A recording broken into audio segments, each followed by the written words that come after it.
The wedding dress tore as Cordelia Fairweather stumbled backward, her pale hands pressed against the rough wooden steps of the Willow Creek Chapel. Behind her, the congregation's whispers cut through the autumn air like winter wind through bare branches. "I cannot marry a woman who brings nothing but debts and shame to my family name," Percival Montgomery announced, his voice carrying across the small settlement. The gold pocket watch in his manicured hand caught the dying sunlight as he turned, his back on her. "Find yourself another fool, Miss Fairweather." The chapel doors slammed shut with a finality that echoed through Cordelia's chest. 23 years old, orphaned, and now publicly humiliated before every soul in Willow Creek. The wedding guests dispersed like startled prairie chickens, their judgment hanging heavy in the air. Mrs. Pemberton clucked her tongue disapprovingly, while Sheriff Gallagher tipped his hat and looked away, unable to meet her eyes. Cordelia's fingers trembled as she gathered the torn silk of her mother's wedding dress, the only thing of value she possessed in this godforsaken world. The autumn of 1847 had been cruel to the small Texas settlement, with failed crops and bitter winds, but nothing compared to the cruelty of men who measured a woman's worth in gold rather than spirit. "Nowhere to go now, is there?" Bertha Whitman's shrill voice cut through the evening air. The banker's wife stood with her arms crossed, satisfaction gleaming in her small eyes. "Should have thought twice before trying to trap a man above your station." The other women nodded in agreement, their faces cold as tombstones. In a settlement where unmarried women were either protected by family or forced into unspeakable arrangements, Cordelia's situation had become desperate overnight. Her small cabin belonged to the bank, Percival's family bank, and without a husband, she'd lost all claim to respectability. As the crowd dispersed, leaving her alone on the chapel steps, Cordelia heard the thunder of approaching hoofbeats. The ground seemed to shake beneath her feet as a massive figure emerged from the tree line beyond the settlement. The townspeople who hadn't yet scattered froze in their tracks, hands instinctively moving toward whatever weapons they carried. Ryder was enormous, easily 7 feet tall, even while mounted, with shoulders broad enough to block out the setting sun. His long black hair was adorned with eagle feathers, and intricate tattoos covered his bronze chest. But it was his eyes that captured Cordelia's attention, dark as midnight, yet somehow burning with an inner fire that made her breath catch in her throat. "Night Wind," Sheriff Gallagher whispered, his hand hovering over his pistol. "What brings the Comanche war chief to our settlement?" The giant dismounted with fluid grace that belied his massive frame. His horse, a magnificent black stallion, snorted and pawed the ground as if sensing the tension crackling through the air. When Night Wind spoke, his voice was deep as thunder rolling across the plains. "I come for the woman in white," he said, his English accented but clear. His gaze fixed on Cordelia with an intensity that made her knees weak. "The spirits have shown me visions. She was cast out by her own people. She is meant for something greater." Percival's face had gone white as his starched collar. "You cannot simply take one of our women, savage. This is a civilized settlement." Nightwind's laugh was like distant war drums. "Civilized?" He gestured toward Cordelia, still sitting alone on the chapel steps in her torn wedding dress. "Is this your civilization? A woman cast aside like a broken tool?" The war chief took a step closer to Cordelia, and she caught the scent of sage and leather, of wild places and dangerous freedom. When he extended his hand toward her, she saw the calluses of a warrior, the scars of battles fought and won. "I need a woman," he said simply, his dark eyes never leaving hers. "And you need a home." The words hung in the air between them like a challenge, a promise, and a threat all at once. Cordelia stared at the outstretched hand, her heart hammering against her ribs like a caged bird desperate for freedom. The Comanche war chief stood before her like something from a fever dream, all bronze muscle and dangerous beauty. while behind her the good people of Willow Creek waited for her decision with bated breath. "Don't be a fool, girl," Bertha Whitman hissed. "Better to starve as a Christian woman than live as a heathen's plaything." But what Christianity had these people shown her? Cordelia's fingers tightened on her torn skirts as she remembered the collection plate passed around the chapel every Sunday, how it had grown lighter when her father's debts became known, how quickly their charitable smiles had turned to cold shoulders when she'd needed help most. Nightwind's hand remained steady. "Patient. The choice is yours, woman of sorrows," he said, his voice carrying a gentleness that contrasted sharply with his fearsome appearance. "But choose quickly, my people await, and the moon grows full." "You can't seriously be considering this madness," Percival sputtered, his face red with indignation. "I may have ended our engagement, but I won't stand by and watch you throw yourself away on a savage." Cordelia's laugh was bitter as prairie wind. "Now you show concern for my welfare? After proclaiming me worthless before God and everyone?" She rose to her feet, her spine straightening with newfound resolve. Where was this protection when I needed it most? The war chief's eyes glittered with something that might have been approval. "A woman with fire in her spirit," he murmured. The vision spoke truly. Sheriff Gallagher stepped forward, his weathered face creased with worry. "Miss Fairweather, you don't understand what you're considering. The Comanche are warriors, raiders. This isn't some romantic tale from a dime novel." "And what romance have I found here?" Cordelia's voice grew stronger, carrying across the settlement like a battle cry. "What future awaits me in Willow Creek? To become a seamstress working for pennies? To accept whatever scraps of affection some desperate widower might offer? To live forever as an object of pity and whispered gossip?"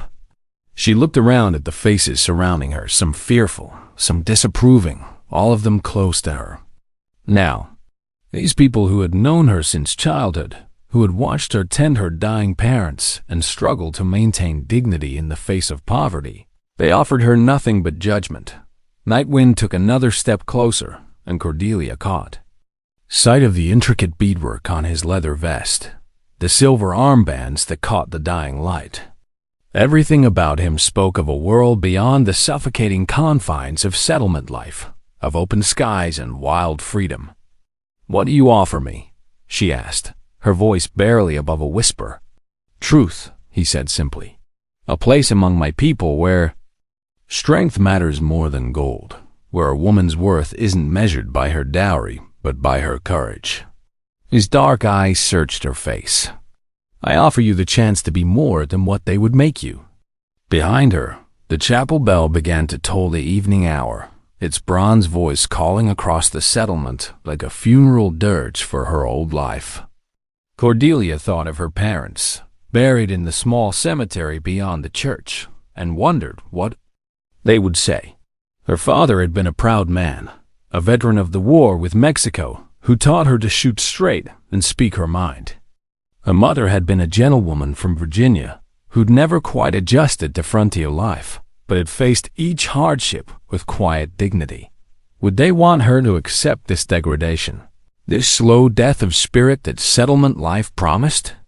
Or would they understand that sometimes survival required courage that looked like madness to safer souls? Cordelia lifted her chin and placed her hand in Nightwind's. His palm was warm, calloused from years of handling weapons and horses, and when his fingers closed around hers, she felt something she hadn't experienced in months. Hope. "Then I choose truth," she said, her voice ringing clear across the stunned settlement. Nightwind's grip was gentle but firm as he helped Cordelia onto his horse, the great black stallion snorting with impatience to be away from the settlement. Behind them, the people of Willow Creek stood frozen in shocked silence, their faces pale in the gathering dusk. "Your belongings," the war chief said, his voice low near her ear as she settled in front of him on the horse. Cordelia glanced back at the small cabin that had been her prison for the past year, then at the chapel where her dreams had died, just moments before.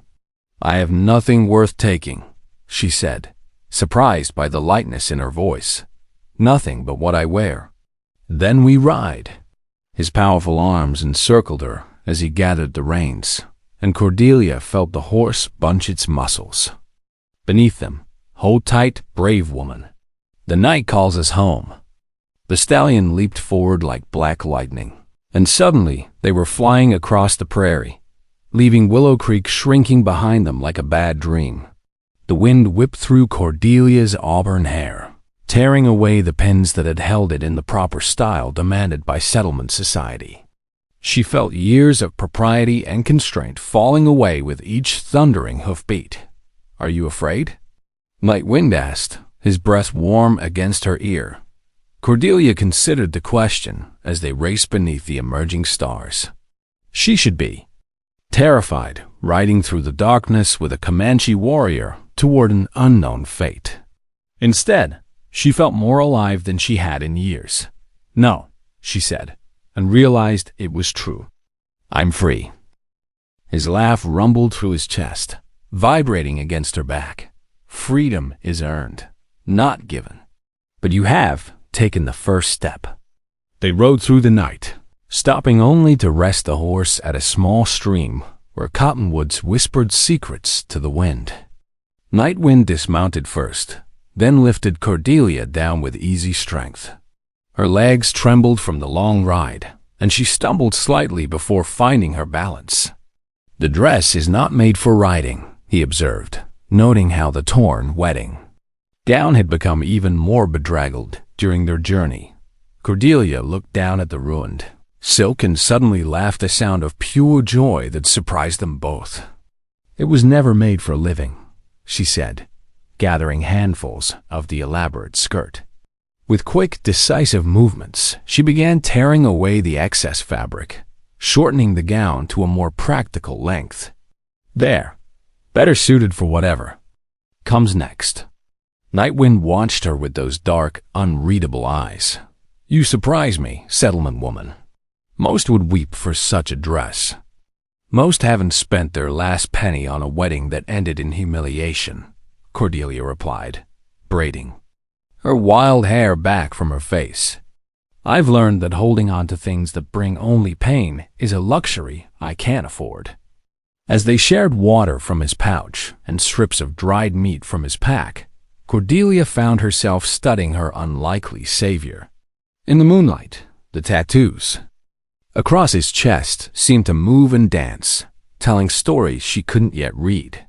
His hands were gentle as he tended the horse, whispering to the animal in his native tongue. "Why?" she asked finally. "Why did you come for me?" Night Wind was quiet for so long she thought he wouldn't answer. Then, his gaze fixed on the star-scattered sky above, he spoke. "3 moons ago, the spirits sent visions. A woman with hair like autumn fire and eyes like storm clouds, cast out by her people. They showed me her courage, her strength hidden beneath sorrow." He looked at her directly then. "They showed me that she would be the bridge between 2 worlds. I don't understand. You will." He rose and extended his hand to help her up. "My people have watched the white settlements grow like weeds across our ancestral lands. War is coming has already begun in some places. But the spirits whisper of another path, one that requires courage from both sides." As they mounted again and continued their journey into the vast Texas night, Cordelia wondered what destiny awaited her in the Comanche camp, and whether she possessed the strength the spirits apparently saw in her. Dawn painted the sky in shades of copper and gold as they crested a hill overlooking a hidden valley. Below them, dozens of buffalo-hide tipis dotted the landscape like pale flowers, smoke rising from cooking fires in lazy spirals. Children's laughter carried on the morning breeze, mixing with the sound of horses whinnying and women calling to one another in the musical Comanche tongue. Cordelia's breath caught in her throat.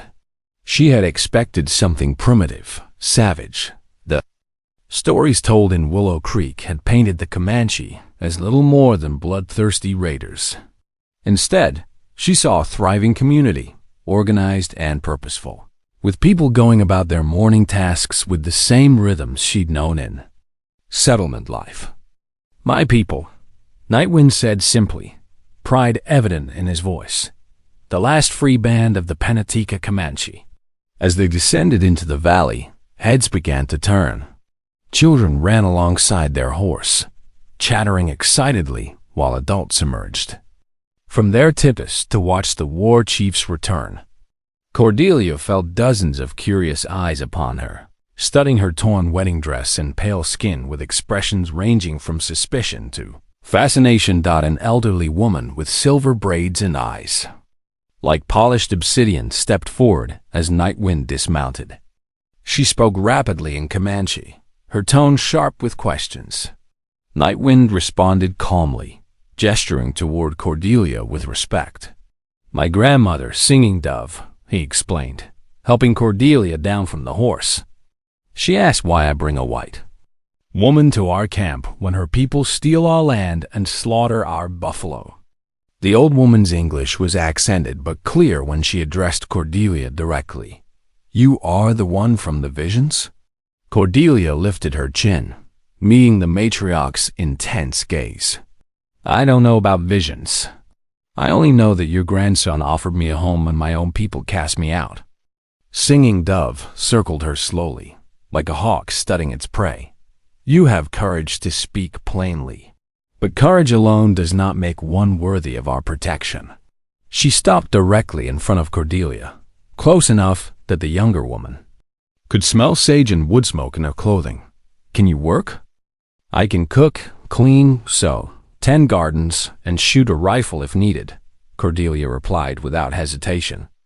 "I may be a stranger here, but I'm not helpless." A slight smile creased the corners of Singing Dove's eyes. "Good. Helpless women do not survive among the Comanche." She turned to address the growing crowd in their native tongue, her voice carrying the authority of her years and wisdom. A young woman stepped forward, beautiful, with long black hair adorned with beads and feathers. Her buckskin dress was intricately decorated, and her movements held the fluid grace of a natural horsewoman. When she looked at Cordelia, her dark eyes held barely concealed hostility. "This is Moonfeather," Nightwind said, his tone carefully neutral. "She has been a friend to me." The tension in those words was unmistakable. Cordelia felt a stab of something that might have been jealousy, followed immediately by confusion. What claim did she have on this man who had rescued her? What right did she have to feel possessive of someone she'd known for less than a day? Moonfeather spoke rapidly to Nightwind, her voice rising with emotion.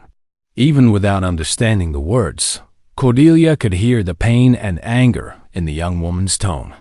When she finished, she spun on her heel and stalked away, her head held high with wounded pride.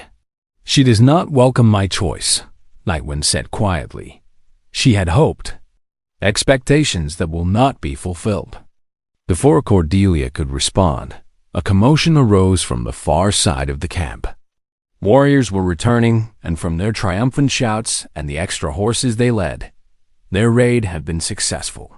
But as they drew closer, Cordelia could see that not all the men who had ridden out were returning.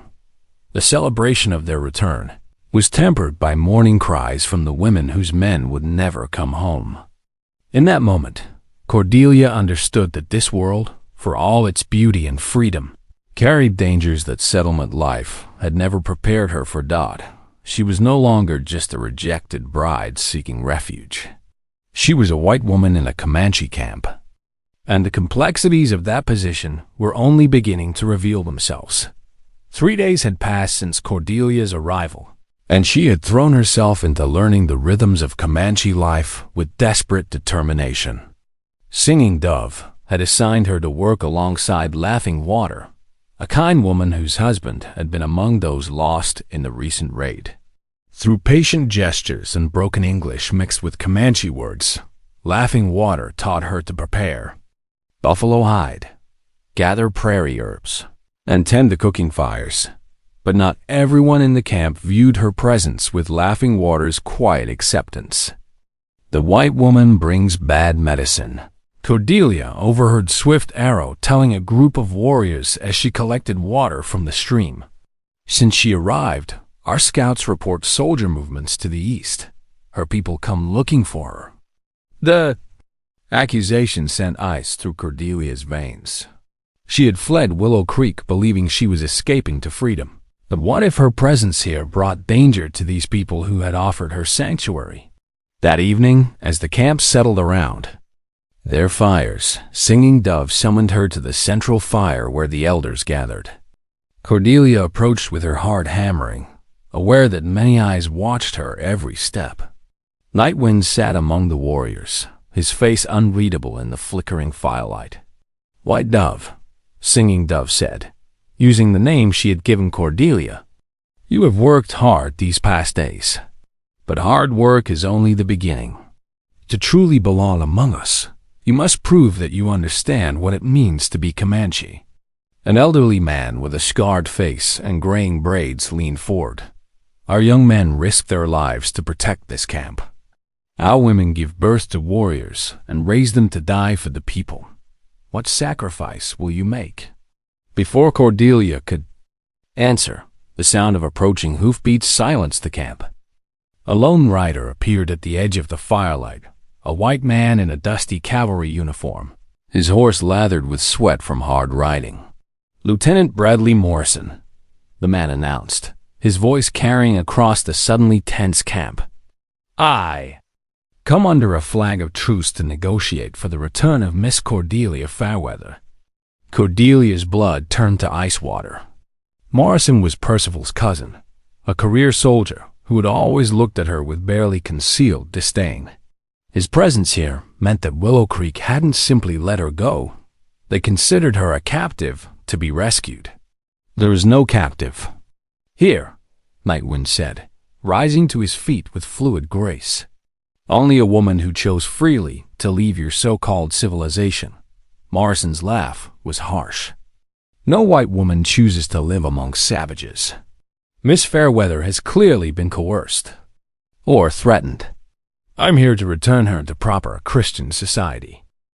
"And if she refuses to go?" Singing Dove asked, her voice deadly quiet. The lieutenant's hand rested on his saber hilt. "Then I'll return with enough men to take her by force. The army doesn't negotiate with hostiles." The camp erupted in angry murmurs, hands moving to weapons. Cordelia could see the situation spiraling toward violence that would destroy everything, the peaceful camp, her chance at a new life, possibly Nightwind himself. She stepped forward into the firelight, her chin raised with newfound determination. "Lieutenant Morrison, I appreciate your concern, but it's misplaced. I left Willow Creek of my own free will. Miss Fairweather, you've clearly been influenced by these heathens. Once you return to civilization, you'll see civilization?" Cordelia's voice cut through his words like a blade. "What civilization showed me kindness when I was orphaned and destitute? What Christian charity offered me shelter when I was publicly humiliated and cast out?" She gestured toward the Comanche warriors surrounding them. "These people you call savages gave me more respect in 3 days than Willow Creek showed me in 3 years." Morrison's face darkened. "You're talking like a woman who's lost her mind. I have orders to bring you back, willing or not." The sound of arrows being knocked filled the air, and suddenly the lieutenant found himself surrounded by drawn bows. His horse shifted nervously beneath him as he realized how outnumbered he was. "You have your answer, soldier," Nightwind said coldly. "Now leave our lands before you join your ancestors tonight." But Cordelia knew this wouldn't end here. Morrison would return with reinforcements, and blood would flow because of her choice. Morrison wheeled his horse around and spurred it toward the edge of camp. But his parting words carried like a death sentence on the night air. "I'll be back with 2 companies of cavalry, and when I return, there won't be a negotiation." The silence that followed his departure was heavier than thunderclouds before a storm. Around the fire, the Comanche warriors exchanged grim looks, understanding the implications better than Cordelia initially grasped. A military expedition meant not just her capture, but likely the destruction of their entire camp. How many soldiers would he bring? Cordelia asked, her voice barely above a whisper.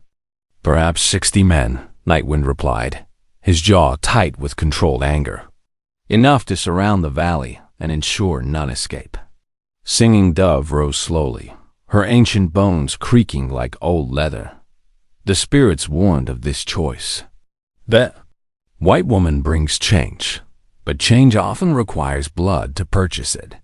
Swift Arrow stepped forward, his hand resting on his tomahawk. We should have sent her away immediately. Now our children will pay for harboring our enemies. She is not our enemy. Nightwind's voice carried the authority of command, but Cordelia could hear the strain beneath it. He was war chief, responsible for every life in this camp, and her presence had created an impossible situation. Moonfeather emerged from the shadows beyond the firelight, her beautiful face hard with bitter triumph. This is what comes of defying tradition. The spirits have shown their displeasure. But it was old Yellow Hawk, the camp's eldest warrior, who spoke the words that pierced Cordelia's heart like an arrow. A war chief must choose between his people and his desires. Which will it be, Nightwind? The weight of expectation pressed down on the gathering like a physical force. Cordelia felt dozens of eyes upon her, some sympathetic, others openly hostile, all of them afraid for their families' lives. Children had begun to peer from tippy openings, sensing the tension, even if they couldn't understand its source. In that moment, Cordelia understood what real sacrifice meant. Not the small compromises she'd made in settlement life, but the kind of choice that carved away pieces of your soul to protect those you'd grown to love. There's another way, she said, stepping into the center of the circle. Her voice was steady despite the fear clawing at her chest. I'll go back with Morrison when he returns. Tell him I was held against my will, that I'm grateful for rescue. The soldiers will have no reason to attack then. No, Nightwind's response was immediate and absolute. I will not allow. It's not your choice to make, Cordelia interrupted, her eyes meeting his across the fire. You said freedom must be earned. This is how I earn it, by choosing to protect people who gave me sanctuary when no one else would. Singing Dove studied her with those obsidian eyes. And what of the visions? The spirits spoke of a bridge between worlds. Cordelia's laugh was bitter as wind through dry grass. Perhaps the bridge was meant to be built from sacrifice, not romance. Maybe my purpose here was to show both sides what the cost of hatred truly is. Laughing Water stepped forward, tears streaming down her weathered cheeks. White Dove speaks with wisdom beyond her years. But wisdom and courage are not always enough to change the hearts of men. Then we make our stand here, Swift Arrow declared, his voice rising with warrior's pride. Let them come. We have faced cavalry before and sent them running. But Nightwind shook his head slowly. Not like this. Not with families to protect. And winter approaching. He looked directly at Cordelia, and she saw something breaking behind his dark eyes. If you return to them, they will never let you leave again. You know this. Yes, she whispered. I know. The fire crackled and sparked between them, casting dancing shadows that seemed to mock the brief happiness she'd found. 3 days of freedom, 3 days of feeling valued and desired, and now it would end with her walking back into the cage of settlement propriety. Unless there was another way, one that required even greater courage than surrender. There's a third path, Cordelia said, her voice growing stronger as an impossible plan took shape in her mind. One that doesn't require surrender or bloodshed. The council fire seemed to burn brighter as all eyes fixed on her. Even the night. Insects had fallen silent, as if the prairie itself was listening. Morrison expects to find a captive white woman, traumatized and grateful for rescue. Cordelia continued, her pulse quickening with desperate hope. What if instead he finds a Comanche war chief's wife, freely chosen and protected by treaty? Law? Nightwind's eyes widened slightly, the first crack in his stoic composure she'd seen. Marriage between our peoples has been done before, but the white authorities rarely honor such unions. They can't ignore them entirely, Cordelia pressed on, especially if the marriage serves their interests. The army wants peace on the frontier more than they want to rescue one stubborn woman. If our union could guarantee safe passage for settlers through Comanche territory. Singing Dove's weathered face creased into what might have been a smile. The white woman thinks like a war chief. Use the enemy's desires against them. Yellowhawk leaned forward, his scarred hands gripping his walking stick. Treaties have been broken before. White man's words are like morning mist, beautiful, but quick to vanish. Then we make the cost of breaking their word too high to pay, Cordelia replied. Morrison's superiors care about one thing above all: avoiding the expense of a prolonged campaign. If they can achieve peace through diplomacy instead of bullets, they'll take it. Swift Arrow snorted derisively. And you believe they'll accept a savage's word over their own kind? They'll accept whatever keeps gold in their pockets and voters happy, Cordelia said with growing conviction. I lived among them long enough to understand their true motivations. The Indian wars are expensive, and the army's budget isn't unlimited. Nightwind stood slowly, his massive frame seeming to fill the space around the fire. Such a marriage would make you a target for both sides. White settlers would see you as a traitor, while some among my people would always question your loyalty. Some already do?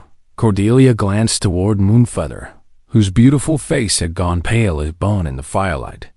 But I'd rather face suspicion than see this camp destroyed because of me. Laughing Water stepped closer, placing a gentle hand on Cordelia's shoulder. Marriage among the people is not like white man's ceremony. It requires more than words spoken before spirits. There are tests, rituals, bonds that cannot be broken lightly. I understand, Cordelia said, though her heart hammered with uncertainty. I'm willing to face whatever is required. Singing Dove rose with ceremonial dignity. Then we will prepare for the binding ritual. But know this, White Dove, once you are wed to our war chief by Comanche law, there is no path back to your old life.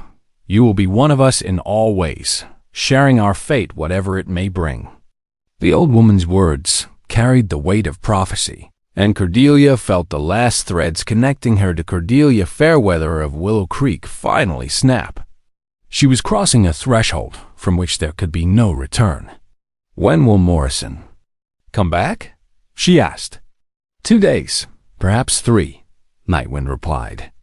Enough time to gather soldiers and supplies for the march.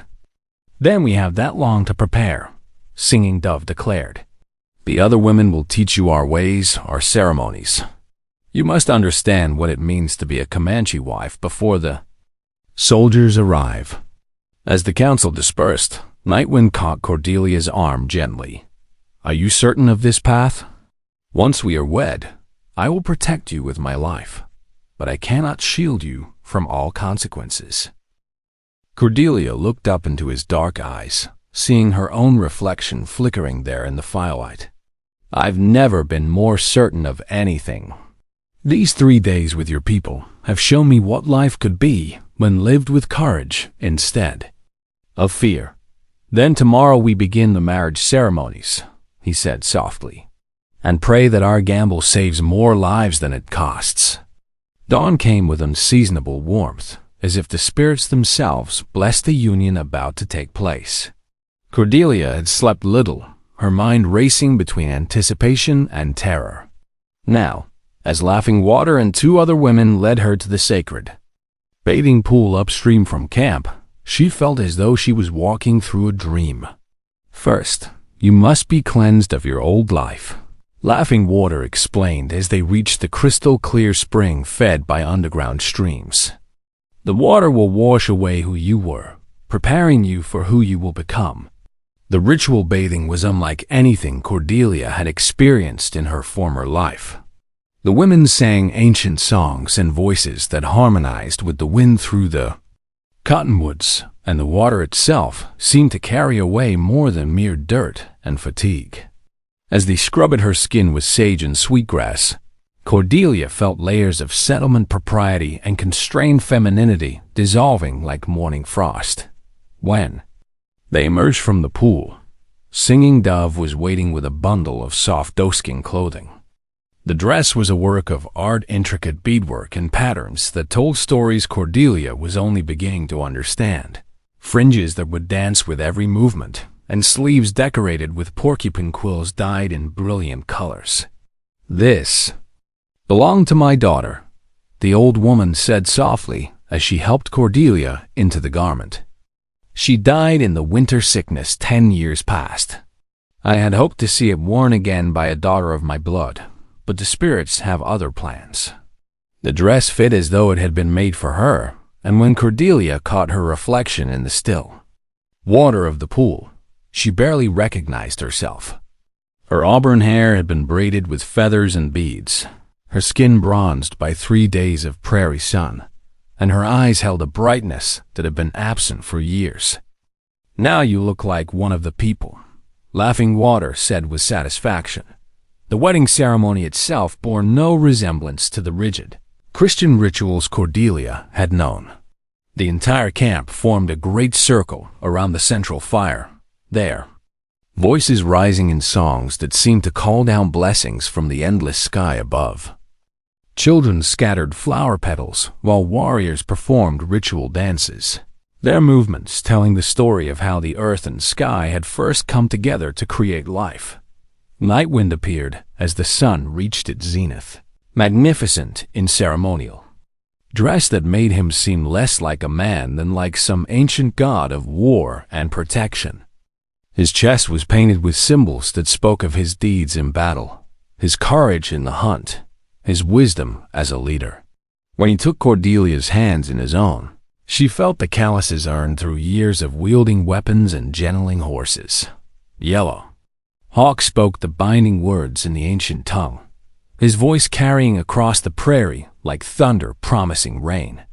Though Cordelia couldn't understand every word, she felt their power settling into her bones, creating bonds that went deeper than any legal document could reach. "Do you take this woman as your wife, to share your lodge, your horses, your very life?" the old warrior asked in English. "I do," Nightwind replied, his dark eyes never leaving Cordelia's face. "I will protect her with my strength, provide for her with my skills, and honor her with my faithfulness until the spirits call me home. And do you, White Dove, take this man as your husband, to follow where he leads, support his endeavors, and bear his children?" The moment stretched like a bowstring drawn taut. In the distance, Cordelia could hear the mournful call of a red-tailed hawk circling high above the ceremony, and she wondered if it was an omen of the challenges to come. "I do," she said, her voice carrying clear and strong across the assembled tribe.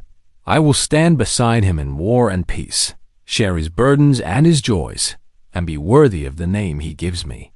As the sun began its descent toward the western horizon, Cordelia realized that Lieutenant Morrison and his cavalry would arrive tomorrow to find not a captive to rescue, but a Comanche war chief's wife to negotiate with. The cavalry arrived with the morning mist, 60 blue uniformed soldiers arranged in perfect formation at the valley's edge. Lieutenant Morrison sat his horse with military precision, a white flag fluttering from his lance. But Cordelia could see the cannon positioned behind his men, diplomacy backed by the promise of destruction. She stood beside Nightwind at the center of their own formation, every warrior in the camp mounted and armed, their faces painted for war. But it was her appearance that caused Morrison's jaw to drop in shock. Gone was the bedraggled woman in a torn wedding dress. In her place stood a Comanche warrior's wife, magnificent in beaded buckskin, her auburn hair adorned with eagle feathers, her bearing proud and defiant. "Miss Fairweather," Morrison called out, his voice strained with disbelief. "What have these savages done to you?" "They gave me a name," Cordelia replied, her voice carrying across the valley with newfound authority. "I am White Dove now, wife to War Chief Nightwind of the Pennatica Comanche." Morrison's face cycled through shock, anger, and calculation. "You've been coerced, clearly. No civilized woman would choose this this degradation."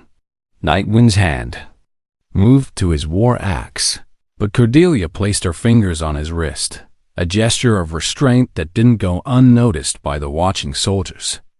"Lieutenant, I understand your confusion," she said, stepping forward with the grace laughing water had taught her. "But I assure you, my choice was made freely. More freely than any decision I was allowed to make in Willow Creek." "This is madness," Morrison sputtered. "Your fiancé sent me to. My former fiancé publicly rejected me." Cordelia's voice cut through his words like a blade. "He declared me worthless before God and the entire settlement. By what right does he now claim concern for my welfare?" Behind Morrison, she could see some of the younger soldiers shifting uncomfortably in their saddles. Her words were carrying more weight than military authority, and everyone present knew it. Captain Fletcher, Morrison's superior officer, rode forward with the weariness of a man who'd seen too many frontier conflicts. "Mrs. He paused, clearly struggling with how to address her. "White Dove will suffice," she said graciously. "Or, if you prefer, Mrs. Nightwind."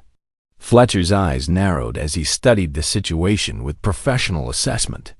"You claim this marriage is legitimate?" "By Comanche law, absolutely. And since the United States government has negotiated treaties with the Comanche Nation, recognizing their sovereignty in certain matters, I believe our union has legal standing." The captain's expression revealed his understanding of the political complexity she'd just introduced. A forced rescue of a white captive was one thing. Violating the marriage rights of allied tribal leaders was quite another, especially when those leaders controlled vital trade routes. "Captain," Morrison protested, "surely you're not considering—" "I'm considering avoiding an expensive war over one woman's romantic choices," Fletcher replied curtly. He addressed Nightwind directly. "Chief, what assurance can you give that white settlers traveling through your territory will be protected?" Nightwind's response was measured, diplomatic. "My wife understands both worlds. She will help negotiate safe passage for peaceful travelers. But those who come with violence will find it returned tenfold." Cordelia felt the weight of destiny settling on her shoulders. This was the moment the spirits had prepared her for, not just to bridge two worlds, but to forge a new path between them. "Captain Fletcher," she said, "I propose a formal treaty. Safe passage for settlers and traders in exchange for recognition of Comanche territorial rights in the southern ranges. My husband's people need assurance that their hunting grounds won't be violated, while your government needs stable trade routes to California." The negotiations that followed were unlike anything the frontier had seen before. For the first time, a white woman who understood both cultures sat as equal partner in diplomatic discussions. Cordelia found herself translating not just languages, but entire worldviews, helping each side understand the other's true concerns. As the sun reached its zenith, an agreement began to take shape. The Comanche would guarantee safe passage for authorized wagon trains along specified routes, while the Army would establish clear boundaries for tribal lands and prevent unauthorized settlement in sacred hunting grounds. Morrison watched the proceedings with growing frustration, but even he couldn't argue with results that promised to end years of costly conflict. "This is highly irregular," he muttered to Captain Fletcher. "So was the Louisiana Purchase," Fletcher replied dryly. "Sometimes irregular solutions are the only ones that work." As the formal papers were prepared, Nightwind drew Cordelia aside. You have done something remarkable today. But are you prepared for what comes next? This treaty will make you famous and infamous across the frontier. Cordelia looked out across the valley that had become her home, at the people who had become her family, at the man who had become her anchor in a storm of change. I stopped being the woman who worried about reputation the moment I took your hand, she said. Now I'm someone who shapes history instead of being shaped by it. The treaty was signed as the sun began its descent toward the western mountains, witnessed by representatives of two worlds learning to coexist. As the cavalry prepared to depart, Morrison made one final attempt. Miss Fairweather, Mrs. Nightwind, if you ever change your mind, if you ever want to return to civilization... Cordelia's smile held the warmth of prairie sunshine and the strength of mountain stone. Lieutenant, I haven't left civilization. I've helped create a new kind of it. As the dust settled behind the departing soldiers, Cordelia felt Nightwind's arm encircle her waist. Around them, the camp erupted in celebration, not just for the successful negotiations, but for the woman who had transformed from rejected bride to diplomatic bridge builder in the space of a week. No regrets? Nightwind asked softly. Cordelia leaned into his strength, feeling the solid reality of her new life settling around her like a perfectly fitted garment. Only that it took me so long to find my true home. The prairie wind carried their laughter across the valley, mixing with the songs of their people and the promise of tomorrow's adventures. In choosing love over security, courage over convention, Cordelia had not just found happiness. She had helped write the first chapter of a new story for the American frontier, where understanding might triumph over hatred, and where a woman's strength could change the course of history. As night fell over their valley, the stars seemed to shine brighter, as if the spirits themselves approved of the path she had chosen.